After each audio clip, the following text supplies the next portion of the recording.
하나님이 하시는 일이다 라는 제목인데요, 우리 선교에 쓴 글 중에 또 세 가족이 쓴 글이 있어요.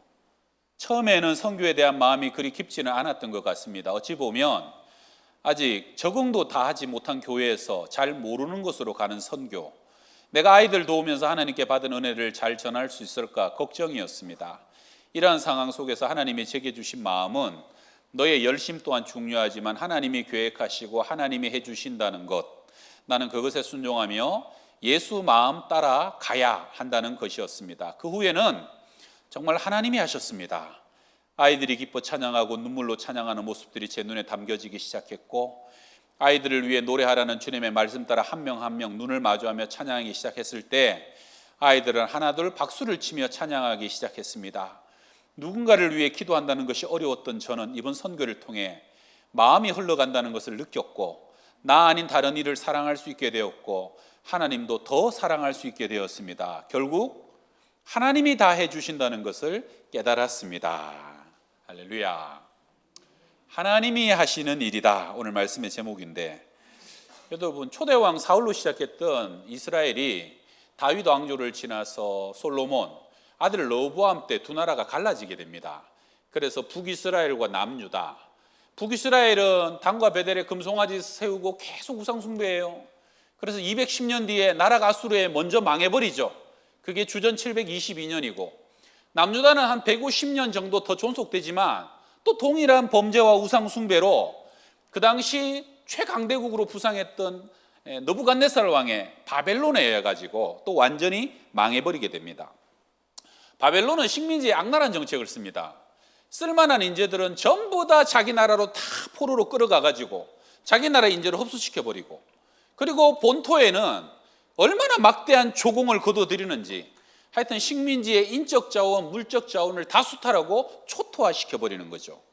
남유다에도 인재들이 3번에 걸쳐서 포로로 끌려가는데, 제일 먼저 주전 606년 다니엘과 세 친구들이 끌려가게 됩니다.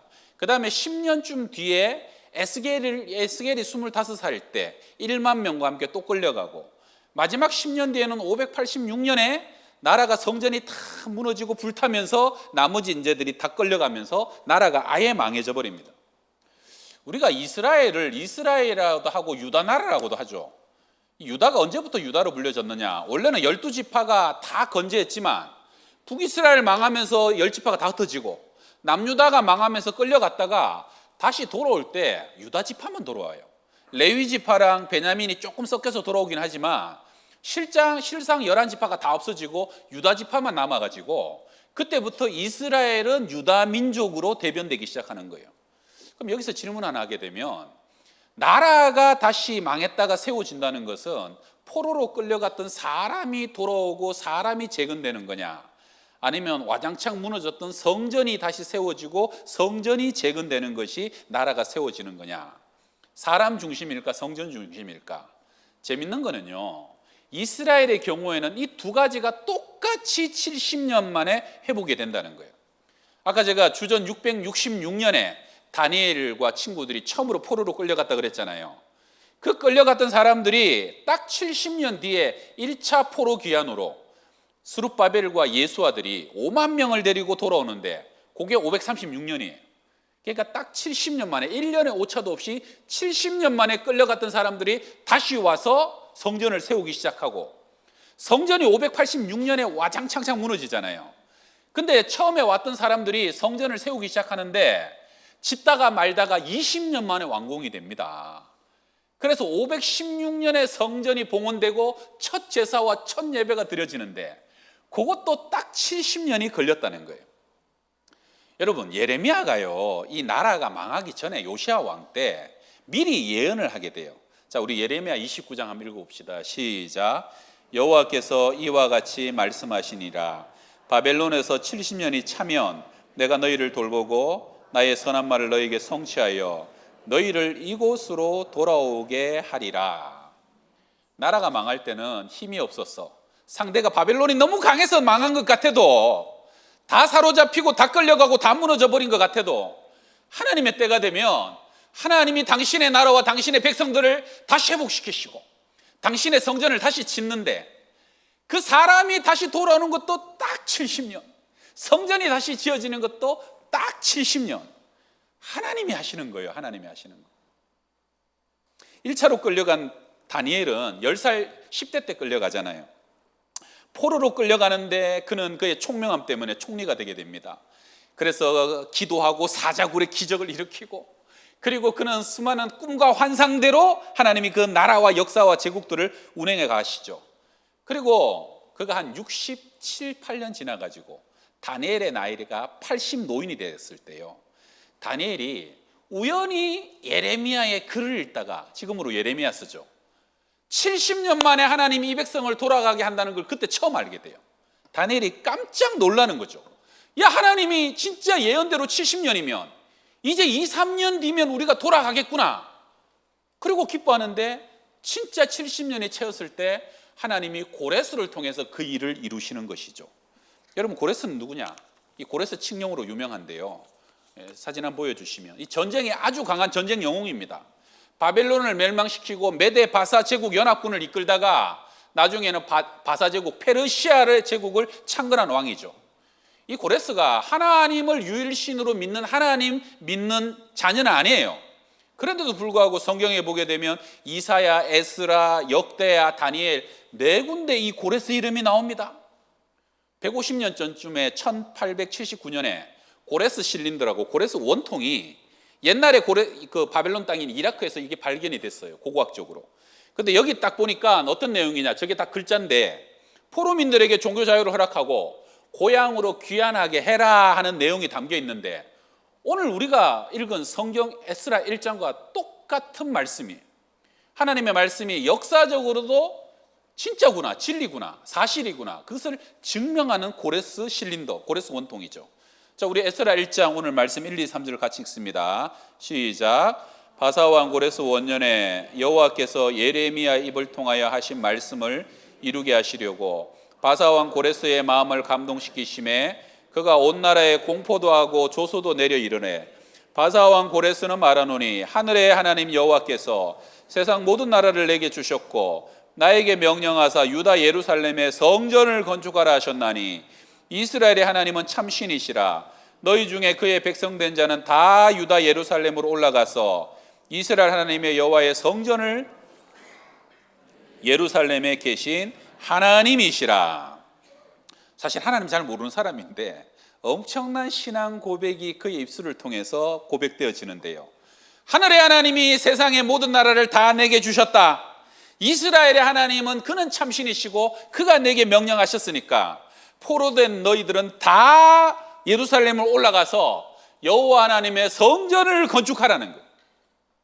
그리고 4절에 보게 되면 그 남아있는 백성이 어느 곳에 머물러 살든지 그곳 사람들이 마땅히 은과 금과 그 밖의 물건과 짐승으로 도와주고 그 외에도 예루살렘에 세울 하나님의 성전을 위하여 예물을 기쁘게 드릴지니라. 그러니까 이 고레스 칙령을 요약하면요, 본토로 귀환하라, 성전을 재건하라. 남아있는 백성들은, 떠나가는 백성들에게 성전 재건에 필요한 것이 금이든 은이든 물건이든 짐승이든 모두 다 주어서 도와주어서 성전이 재건되는데 부족함이 없게 하라는 거예요. 그리고 여러분, 오늘 본문 조금 뒤에 읽어보시면 70년 전에 느부갓네살 바벨론 왕이 예루살렘 성전을 약탈하면서 성전 안에 수천 개 그릇을 약탈해 와요. 그런데 그 그릇 5,400개를 다 찾아서 성전에 다시 되돌려주고 성전의 모든 것들이 다시 다 옛날처럼 세팅되도록 그릇들을 전부 다 되돌려주는데, 여러분, 바벨론 대제국이요, 세계에서 제일 큰 나라의 땅덩어리예요. 그러니까 얼마나 많은 나라를 약탈하고 보물을 도둑질해오고 그것이 그 바벨론의 창고에 들어갔다 나왔다가 70년 동안 그 일이 반복되는데 5,400개의 하나님의 성전에 있던 그릇이 그대로 보존되는 게 쉽겠냐는 거예요. 어디 짱 박혀 있는지. 그거 사실은 누가 가져가려면 근위원인데 안 가져가겠어요? 근데 하나님이 70년을 보존했다가 딱 때가 되니까 전부 다 예루살렘 성전 재건하는데 그 자리로 돌려보내라는 거예요. 할렐루야. 여러분, 하나님은 하나님의 영광과 당신의 소유를 절대 빼앗기지 아니하고 훼손되고 방치된 채로 내버려 두지 않는 하나님이시라는 거예요. 여러분, 사무엘 4장에 보게 되면 홈리와 비나스가요, 전쟁에서 불리하니까 그렇게 하면 안 되는데 하나님의 법궤를 부적처럼 들고 나가요, 전쟁터에. 그래서 뺏기죠. 그리고 그날 홈리와 비나스와 그 집안이 몰락을 합니다.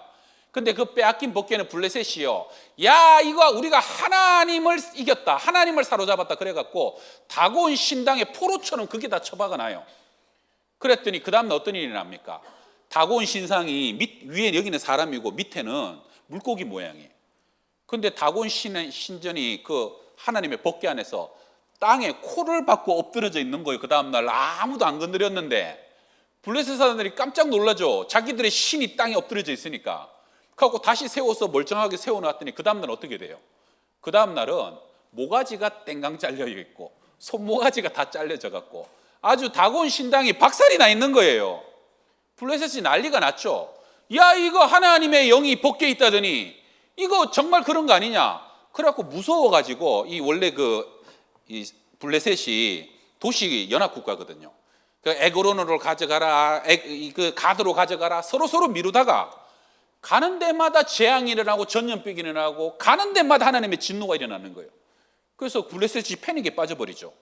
그러다 보니까 우연이다, 법궤 때문에 그렇겠냐, 그게 우연히 그때 딱딱 그런 일이 일어나서 그렇지. 그 자기들끼리 서로 하는데 결론이 안 나는 거예요. 그럼 우리가 실험을 한번 해보자. 젖을 먹이는 암소 2마리를 가져와라. 그리고 그 소 가져오되 한 번도 멍에를 메어보지 않은 암소 2마리한테 뒤에 수레를 만들어 갖고 딱 거기 법궤를 실어 가지고 저 제일 접경 지역인 베세메스 이스라엘로 가게 하자. 만약에 그 소들이 곧장 나란히 걸어가면 진짜 하나님이 내리신 재앙이요, 아니면 우연이다. 근데 이 설정 자체가 이 말도 안 되는 설정인 게, 젖 먹이는 암소가 자기 새끼들을 놔두고 한 번도 안 가본 길을 갈 리가 있냐고요. 두 번째는 멍에도 한 번도 안 매본 암소 2마리가 그 외길을 나란히 걸어간다는 것도, 이것도 불가능한 일이네요. 그런데 결론은 어떻게 됩니까? 2마리가 엄매엄매 눈물을 흘리면서 속새끼를 버려두고 그 두 법궤를 메고 한 번도 치우치지 않고 곧장 베세메스까지 가는 걸 보고 블레셋 사람들이 소리를 치죠. 과연 하나님의 법궤구나, 하나님의 저주구나, 이거는 하나님의 능력이다. 여러분, 하나님이 그런 분입니다. 사람이 아무리 미약하고 나약하여도 당신의 위엄과 영광을 뺏기지 않는 분이시고요, 때가 되면 주님께서 받으셔야 될 영광을 반드시 만천하 가운데 받게 하시는 하나님이시죠. 우리 법궤가요 1m 25 작아요. 75 자그마한 궤짝이에요. 그런데 블레셋 땅, 그 땅에 법궤 놔둘 땅이 한 평도 없는 거예요. 그 법궤가 가는 것마다 하나님의 능력과 진노가 불같이 일어나니까 블레셋 땅이 그 자그마한 상자 하나 감당할 수가 없는 거 아닙니까? 하나님 역사하시니까. 그 하나님이 70년이 차니까는요, 고레스를 사용해서 칙령을 내리게 하셔가지고 아브라함으로부터 계획하시고 약속하셨던 하나님의 나라가 이루어지게 하시고 마침내 예수 그리스도에 이루어질 그 구속사의 하나님의 나라의 역사를 친히 당신 스스로 완성해 가시는 하나님이시다. 우리 사랑하는 성도 여러분, 하나님은 세상의 모든 군왕들을 다스리시는 만왕의 왕이신 것을 믿으시길 바랍니다. 사람들이 때때로는 범죄하고 실수하고 나 때문에 뭔가가 어그러져도 하나님이 긍휼과 은혜를 베푸시면 하나님의 영광과 그 이름을 위해서 우리 가족을 다시 세우시고 자녀들을 다시 세우시고 이 어려운 시대에 교회들을 다시 세우셔서 영광을 받으실 하나님인 것을 믿으시길 바랍니다. 또 하나 놀라운 게 뭐냐면 이사야는 고레스가 태어나기 150년 전의 사람이에요. 근데 이사야가 이 고레스를 예언했어요. 자, 이사야 45장에 여호와께서 그의 기름 부음을 받은 고레스에게 이같이 말씀하시되, 44장에 고레스에 대하여 이르기를 내 목자라, 그가 나의 모든 기쁨을 성취하리라. 응애하고 고레스가 태어나기 150년 전에 고레스가 나의 목자가 될 것이고 고레스가 나의 기쁨을 성취하게 될 그러한 아이가 태어나게 되리라. 여러분, 하나님의 말씀이 진리인 걸 믿으시죠? 저와 여러분의 삶도 이 말씀대로 이루어지며 말씀대로 성취될 것, 풀은 마르고 꽃이 시드나 하나님의 말씀은 영영이 서게 될 것입니다. 우리 이번 주간 광복 80주년인데요 이 나라 민족에게 일제 36년의 고통의 멍에를 벗겨주시고 우리에게 참 자유를 주시고 광복을 주신 하나님을 찬양합니다. 3.1 운동도 교회와 종교 지도자들, 우리 교회가 3.1절 주도교회입니다. 이 지역에서. 그래서 제 앞에 현판이 있잖아요. 그 시절에는 애국하는 것이 곧 신앙이다라고 통했던 시대예요. 일제가 끊임없이 신사참배를 하고 우상숭배를 이끌 때 교회만의 순결한 신앙으로 목숨을 버리면서 그 신앙을 지켰던 것이 교회 아닙니까? 우리 김마리아 여사가 아들 안중근이 이토 히로부미를 저격하고 중국의 류슌 감옥에 재판을 기다리고 있을 때 그 김마리아 여사가 하얀 옷을 한 벌 손수 지어가지고 손으로 쓴 편지와 함께 아들에게 보내죠. 여러분 아시는 얘기일 거예요. 내 아들 도마 보아라, 장한 내 아들 보아라 하면서 그 편지의 내용입니다. 그래서 남긴 어머니의 부탁이 뭡니까? 일제의 목숨을 구걸하지 말아라. 네가 나라를 위해 대의를 위해 이에 이르렀으니 땀만 먹지 말고 죽어라. 그것이 곧 어미에 대한 효도다. 여기에 너의 수의를 지어보내니 이 옷을 입고 가거라. 대단한 엄마 아닙니까? 아들의 수의를 지어갖고 구차하게 목숨을 구걸하지 말고 민족의 대의와 신앙을 위해서 네가 싸웠으니까 이 옷 입고 가라. 여러분 이 나라 민족은 그런 피와 땀과 눈물과 생명의 희생 위에 하나님이 이 민족을 지켜주시고 회복시켜 주신 줄 믿습니다. 일제가요 일제 강점기 만렵에 발악을 할 때 그때 기독교인 때문에 이렇다 그래갖고 8월 18일에요 45년 8월 18일에 2만에서 5만 명의 기독교 지도자와 기독교 사람들을 전부 다 집단 학살하려고 계획을 세워놨어요. 그런데 하나님이 며칠 앞서갖고 역사상 처음이자 마지막으로 일본 히로시마와 나가사키에 원자폭탄을 투하하셔가지고 8월 15일에 일본이 손들고 항복함으로 하나님이 주의 종들을 지키시고 한국 교회를 지키시고 그리고 이 나라 이 민족의 광복을 허락하여 주신 하나님, 할렐루야. 하나님이 하시는 것이. 제가 돌아가신 고은 목사님 시 중에 제가 참 좋아하는 시입니다. 하나님이 하시는 일이다. 사람이 그대를 괴롭게 하거든 내버려 두라. 사람이 그에게 어찌하랴. 하나님이 하시는 일이다. 환난이 그대를 곤란케 하거든 감당하라. 환난이 그대를 어찌하랴. 하나님이 하시는 일이다. 질병이 그대의 생명을 노리거든 두려워 말라. 질병이 그대에게 어찌하랴. 하나님이 하시는 일이다. 가난이 그대를 비천하게 하거든 염려 말라. 가난이 그대에게 어찌하랴. 하나님이 하시는 일이다. 우리가 맞서서 엎드리고 붙잡고 몸부림칠 분은 주님, 그리고 우리가 살 길도 오직 주님뿐이다. 사실 이 70년의 세월은요, 오늘 우리 김태인 집사님도 이민 가는데 이민 가서 70년이 지나면 더군다나 미국 뉴욕에 가고 LA 가면 거기 다 적응됩니다. 거기 내 살림 기반도 애들은 2세 3세가 되면 이스라엘 나라 말 몰라요. 그 나라 말밖에 못 써요. 갖고 완전히 그 나라 백성이 다 돼버린 거예요. 70년이면.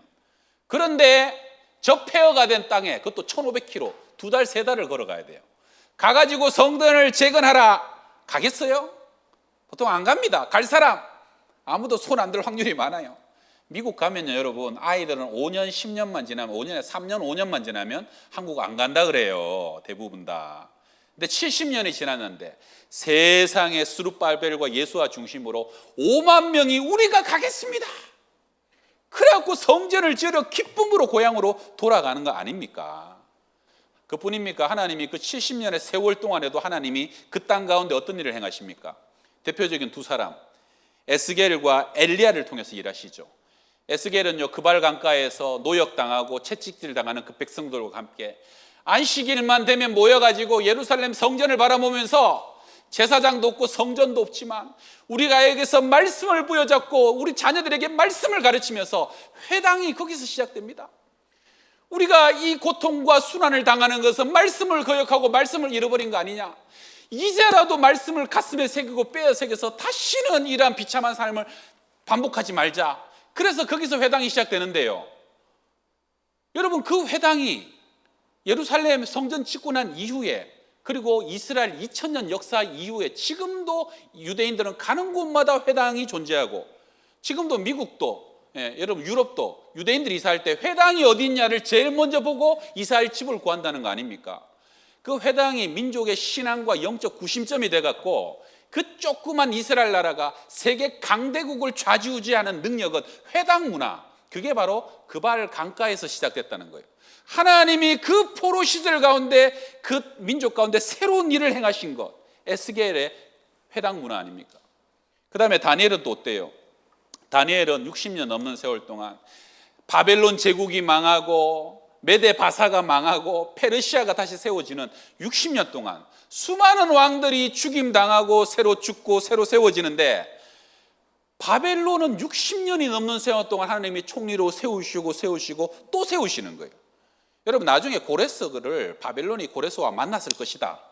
그래서 다니엘을 통해서 고레스가 영적인 영향을 받고, 노인 다니엘을 통해서 그 나라가 고레스 칙령을 내리는데 큰 접촉점이 되었을 것이다. 다니엘은요, 수십 년 동안 그 제국의 고위 관료로서 지내면서 교만하지도 않고 변질되지도 않고. 여러분, 믿음이란 건 뭐예요? 내가 그발 강가에 서 있든지 비참한 시세든지, 아니면 다니엘처럼 높은 자리 빛나는 자리에 서 있든지, 낭망할 것도 없고 교만할 것도 없고, 오늘 내가 할 수 있는 일, 내가 오늘 하나님께 드릴 수 있는 것에 최선을 다하면 되는 거예요. 심는 자는 심는 것이고 물을 주는 자는 물을 주는 것이면, 때가 되면 하나님이 자라게 하시고 하나님이 거두게 하시고 하나님이 친히 열매를 맺게 하시는 것을 믿으시길 바랍니다. 제가 이번 제주 사역 보고를 좀 하려고 그러는데요, 어떻게 2주간 동안 강건하셨죠? 하나님이 2주간 동안 우리 교회에 많은 일을 행하셨습니다. 우리 청년들이 또 참 잘하는 게, 끝나고 나면 이 서로서로 은혜를 나누려고 글을 내고 은혜를 또 함께 간증하고. 특별히 여러분, 모든 것이 다 너무 좋았는데 이번에 세 분의 강사님이 밤에 오셨거든요. 이 강사님들이 오셔갖고 설교를 얼마나 열정적으로 하시고, 그리고 강사가 보통 마무리 기도하고 가지. 근데 온 강사들마다 1시간, 2시간, 마지막 온 강사는 한 3시간쯤 기도 인도를 해줬어요. 그래서 강사가 8시 반인가 설교를 시작해서 12시 넘도록 강사가 기도 인도하는데 설교도 잘하고 기도 인도도 잘하고 대단하더라고요. 그래서 제가 며칠 전에 전화를 했어요. 혹시 강사님, 다음 주에 우리 애들 천안 가는데 우리 애들 가는데도 좀 와줄 수 있냐고. 이분이 요즘 너무 핫해갖고 시간이 없어요. 그때도 제주 이틀 동안 4번을 집회를 뛰었더라고. 그런데 이분이 그날 빈다는 거예요. 그래서 우리 이번에 천안 갈 때 이분이 또 마지막 강사로 오시게 되는데, 제가 물어봤어요. 아니, 강사로 와갖고 남의 교회에서 12시 넘도록 그렇게 매번 기도에 인도합니까? 그랬더니 자기도 그런 일 별로 없다는 거예요. 근데 어떻게 그렇게 기도 인도를 해줬냐고. 근데 이분 하는 얘기가, 아니 그냥 기도 인도하는데 저랑 이제 우리 그 행원교회 담임 목사 둘이가 뒤에 앉아갖고 가질 않고 계속 쳐다보고 기도를 하고 있으니까 자기도 신기하기도 하고, 그래서 자기도 인도하다 보니까 12시 넘게 인도를 하게 됐다는 거예요. 야, 얼마나 감사합니까? 이번에 제가 제주도 갔더니 저랑 담임 목사들이 할 일이 없어요. 우리 백철호 목사님과 임원들이, 청년들이 너무 잘해가지고 우리가 막 손댈 게 없더라고. 그러니까 우리는 예배하고 집회할 때 기도 인도해주고 그 자리 지키는 건데, 강사가 그걸 보고 감동을 받아갖고 막 3시간, 4시간을 그냥 열정을 쏟아주니까, 야, 여러분, 우리는 사실은 릴레이 주자예요. 내가 요만큼만 달려가고 내가 이렇게 퍼즐이면 한 조각만 내가 열심을 다해서 그 퍼즐을 끼워 맞추면 하나님이 하나님의 나라의 그림을 맞춰 가시는 것이고요, 하나님이 그 하나님의 나라를 완주하게 다 달려가도록 우리를 인도하시고 완성해 가시는 하나님 아닙니까? 그래서 하나님이 하시는 일이에요.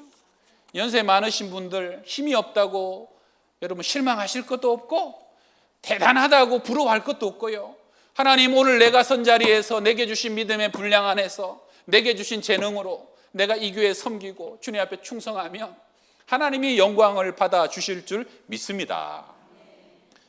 성도들이 기도 많이 해주시고 이번에 후원도 많이 해주셔가지고 풍성했어요. 너무 잘 먹고 재밌게 놀고, 우리 그 시골 애들, 청년들 바나나 보트도 다 태워주고, 애들이 제주도 살면서 바나나 보트도 못 타본 애들이 많아요. 그리고 시골교회 고군분투하며 목회하시는 목사님들 위로하고 넉넉히 그 교회를 섬기고 왔는데도 조금 남았어요. 그래서 우리 청년들이 우리 중고등부 강사는 우리가 불러줘서 우리가 그 강사를 선물로 주고 남은 것도 지원금으로도 또 이렇게 우리가 돕기도 하고. 청년들 훌륭하죠? 우리 청년들 진짜 훌륭해. 우리 박수 한번 합시다.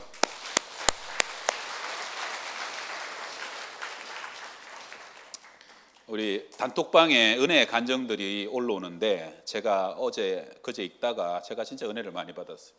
우리 청년들이 글도 잘 쓰고 하나님 이런 일을 하셨구나. 중학생이 쓴 글이에요.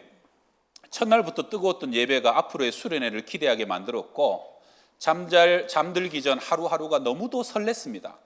저는 이 설렘과 기대가 바로 예수님의 사랑이라는 것을 깨달았습니다. 모두 함께 모여 아침에는 주님의 말씀을 이해하고 저녁에는 그 말씀을 내 안에 채워넣는 그 순간이 너무도 기뻤습니다. 둘째 날부터는 모든 것이 감사하게 느껴졌습니다. 예수님 믿지 않던 친구들 위해 옆에서 기도하는 선생님들의 모습이 너무도 아름다웠습니다. 그렇게 그 친구가 예수님을 만나 눈물을 흘리는 순간을 보았을 때 저는 너무도 감사했습니다. 이 중학생 글이에요. 그 다음에 우리 청년부용 세가족. 저는 몇 년 전에 양극성 장애를 알았습니다. 지금껏 살아오면서 겪은 시련 가운데 그만치 심각했던 사건은 없었습니다. 혼자서는 일어날 수 없었습니다. 제 아래 온 힘을 쏟으며 생각했습니다. 나는 어떻게 나았나? 이 치유를 통해 어떻게 나아갈 수 있을까? 중략하고 하나님을 내 편으로 만들어보자. 어쩌면 내가 병을 앓게 된 건 사탄에게 시련을 주라고 허락한 하나님의 뜻일지 몰라. 저는 금요일에 캠프에 합류했는데 처음으로 소리를 내서 기도해 봤습니다. 저는 이번 선교에서 천국의 문을 열었습니다. 그 다음에 조장도 하고 임원됐던 청년이에요. 제가 배운 순종은 포기하지 않는 사랑이었어요. 우리 교회는 교회에 처음 온 친구가 있었는데 첫날 집회 분위기가 무섭다고 울면서 밖으로 나간 일이 있었어요. 인간적인 마음으로는 이미 예수님 아는 친구들과 교제하고 그 친구 위해 기도하는 게 익숙하고 편했어요. 하지만 그 친구를 볼 때마다 선교 준비 기간 중 하나님께서 제게 주셨던 기도 제목, 한 영혼도 포기하지 않게 해주세요. 그 말씀이 계속 마음에 떠올랐습니다. 그래서 저는 그 친구를 위해 웃으며 눈을 마주치신 채로 그 친구에게 들리게 조용히 기도했어요. 하나님, 우리 지호가 교회를 무섭고 이상한 곳이 아니라 웃음과 사랑이 넘치는 곳으로 기억하게 해주세요. 언젠가 예수님이 누구시길래 저 언니 오빠들이 이렇게까지 하지라는 궁금함이 생기게 해주세요. 마지막 날 집회가 끝난 후 그 친구가 제게 와서 말하더라고요. 하나님이 누군지 알게 해줘서 고마워요. 그 순간 저는 말로 다 할 수 없는 감동과 기쁨을 느꼈고 눈물을 흘렸습니다. 이번에 우리 방사선하고 암수술하고도 치료 중에도 우리 김전수 권사님 필두로 우리 드림 식당팀 박순천, 안은영, 황영수, 김희호, 또 이설이 집사 김원영 사모까지 발이 퉁퉁 붓도록 얼마나 잘 먹는지 아침 하면은 또 간식해야 되고 점심 하면 또 간식해야 되고 밤에도 막 11시, 12시까지 집회를 하니까 잠을 못 자는 거예요. 새벽같이 나와서 또 준비해야 되고. 그리고 우리 정영숙 장로님은 최근에 이 심장에 스텐스를 3개를 박았는데 셔틀을 해야 된다고. 공황을 아주 애들이 올라면 한꺼번에 오지 막 수요일 날 왔다가 목요일 날 왔다가 금요일 날 왔다가 밤에 왔다가 아침에 왔다가 그 공항까지 왕복이 그 교회가 2시간이에요. 가서 기다리고 또 오고 그걸 그냥 다 셔틀을 하고 요번에 또 갓 돌 지난 이룸이 있잖아요. 이룸이를 봐준다고 우리 이정태 장로님, 정인승 권사님이 와가지고 4박 5일을 애를 봤어요. 4박 5일을 딸이랑 사위랑 은혜 받게 한다고. 야, 그러니 그렇게 4박 5일을 그 돌 지난 애를 봐주니 우리 딸과 사위랑 우리 그 손자까지 은혜를 안 받게 생겼습니까? 할렐루야. 우리 학부모님들 가서 애 봐달라는 소리 안 할 테니까 애들만 보내주세요. 애들만 보내주시면 이번에 보나마나 대박이에요. 하루 이틀이 지났는데 우리 애가 은혜를 못 받다 저한테 전화하세요. 목사님, 우리 애가 아직 은혜를 못 받았대요. 제가 책임지고 은혜 받고 오게 할 테니까 우리 아이들, 내가 물어보니까 본인이 안 간다는 애들이 몇 명이 있어요. 걔네들은 기도하고 뭐 어떡하겠어요.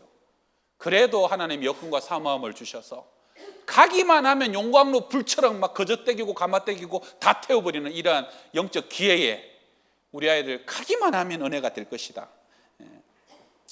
우리 이번에 3년차 우리 조기훈 집사님도 가서 얼마나 허든 일을 많이 하셨는지 혼자서 우리 백 목사님과 임원들이 막 정병처럼 막 군대처럼 착착착착 움직이는데 여러분이 진짜 기도 많이 해주시고 여러분이 또 후원 많이 해주셔가지고 부족함이 없었어요.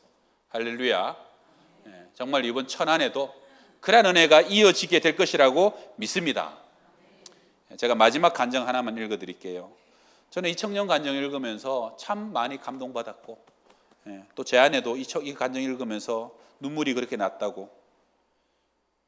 이번 선교에서 느낀 예수님의 마음은 회복입니다. 몇 년 동안 교회에 나오지 않았던 저는 하나님에 대한 믿음을 회복하고 싶었습니다. 어릴 때는 하나님께서 연단하신다고 생각하고 힘든 일이 있어도 이겨냈던 것 같습니다. 최근 몇 년 동안에는 불안장애, 우울증 생기고 힘든 일이 계속 일어나니 하나님에 대한 믿음도 사라졌습니다. 여기 와서 중고등학생 친구들의 고민을 듣고 기도 제목을 들으며 저의 옛날 학창 시절이 생각났습니다. 그리고 얼마 전 세상을 떠난 소중한 사람이 생각나서 너무 마음이 아팠고 숨도 잘 쉬어지지가 않았고 괜히 왔다 그런 생각도 들었습니다. 그러다가 하나님께서 제가 상처를 직면하고 치유가 될 수 있게 인도해 주셨다는 생각이 들었습니다. 평상시라면 일상생활에 지장이 되니까 다른 생각으로 전환시키려고 했던 것 같은데 이번에는 하나님께 간절한 마음으로 기도드렸습니다. 하나님의 크신 뜻을 다 모르지만 알게 해달라고.